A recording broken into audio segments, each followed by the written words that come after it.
আমাদের নবী বিশ্ব নবী মুহাম্মদুর রাসূলুল্লাহ সাল্লাল্লাহু আলাইহি ওয়াসাল্লামের প্রথম স্ত্রীর নাম ছিলেন আম্মাজান খাদিজা রাদিয়াল্লাহু তাআলা আনহা। খাদিজা রাদিয়াল্লাহু তাআলা আনহা ছিলেন সেই সময়ের সবচেয়ে ধনী ব্যবসায়ী মহিলা। সেই যুগে বিভিন্ন ব্যবসায়ীগণ তাদের ব্যবসা পরিচালনা করার জন্য লোক নিয়োগ করতেন। খাদিজা রাদিয়াল্লাহু তাআলা আনহা সেরকম একজন মহিলা ছিলেন। তিনি তার ব্যবসা পরিচালনা করার জন্য একজন সৎ, দক্ষ এবং আমানতদার লোক নিয়োগ করতে চেয়েছিলেন। এক পর্যায়ে তিনি জানতে পারলেন মক্কার মধ্যে একজন সৎ, আমানতদার এবং বিশ্বস্ত লোক রয়েছে, তার নাম হচ্ছে মুহাম্মদুর রাসূলুল্লাহ সাল্লাল্লাহু আলাইহি ওয়াসাল্লাম। খাদিজা রাদিয়াল্লাহু তাআলা আনহা তখন নবীজিকে তার ব্যবসা পরিচালনা করার জন্য প্রস্তাব দিলেন। বিশ্বনবী সাল্লাল্লাহু আলাইহি ওয়াসাল্লাম তার চাচা আবু তালেবের সাথে কথা বললেন। কথা বলার পর যখন আবু তালেব রাজি হলেন, রাসূল সাল্লাল্লাহু আলাইহি ওয়াসাল্লাম তখন আম্মাজান খাদিজা রাদিয়াল্লাহু তাআলা আনহার ব্যবসা পরিচালনা করার দায়িত্ব নিলেন।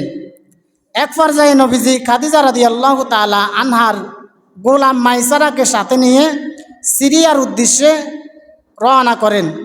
রওনা করে যখন ব্যবসার সকল কাজকাম শেষ করে মক্কায় আসলেন, মক্কায় আসার পর নবীজি খাদিজা রাদিয়াল্লাহু তাআলা আনহাকে সকল জিনিসের হিসাব দিলেন।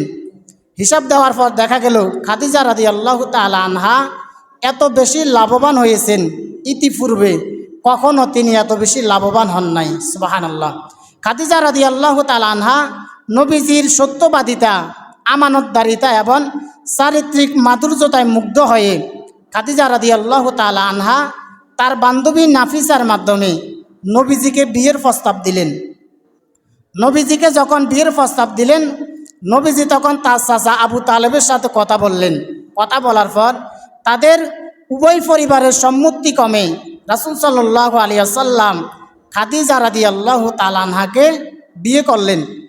খাদিজা রাদিয়াল্লাহু তাআলা আনহাকে নবীজি যখন বিয়ে করেন তখন নবীজির বয়স ছিল 25 বছর, আর খাদিজা রাদিয়াল্লাহু তাআলা আনহার বয়স ছিলেন 40 বছর। তাহলে আমরা যেটা জানলাম, রাসূল সাল্লাল্লাহু আলাইহি ওয়াসাল্লামের সর্বপ্রথম স্ত্রীর নাম ছিল আম্মাজান খাদিজা রাদিয়াল্লাহু তাআলা